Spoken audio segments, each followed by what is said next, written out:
Presidente, Confartigianato che cosa sta facendo per le popolazioni terremotate del centro Italia? Beh, noi ci siamo mossi già subito, sia come Confartigianato nazionale, sia come Confartigianato del Veneto.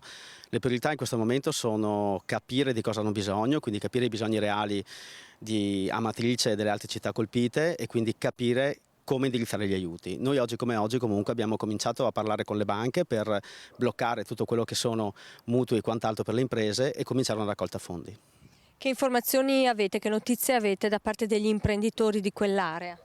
Ma allora la situazione della città, l'avete vista tutti, è drammatica. Noi avevamo una sede di Confartigianato proprio nel centro città che è crollata come tutto il resto della città, quindi in questo momento bisogna ripartire, bisogna dargli un aiuto anche morale, ma un aiuto anche economico. Visto quanto è successo, ci si interroga anche sulla sicurezza degli edifici. Lei come Presidente di Confartigianato, che cosa ci può dire in merito alla sicurezza dei capannoni, ma nel Veneto, nella nostra zona?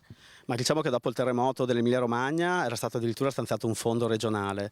La cosa non ha preso piede per tutta una serie di motivi, nel senso che non è purtroppo un periodo questo in cui si riesce anche a pensare a sistemare appunto in maniera antisismica i capannoni. Bisogna però ragionarci, ma bisogna cominciare a mettere mano soprattutto al portafoglio, quindi mettere dei soldi per gli imprenditori, perché oggi come oggi sarebbe un ulteriore balzello. Quindi lei a chi si rivolge? Ma io mi rivolgo innanzitutto al Presidente Zaia. Si dovrebbe fare un tavolo per capire le priorità e per capire esattamente qual è la realtà della mappa sismica del Veneto.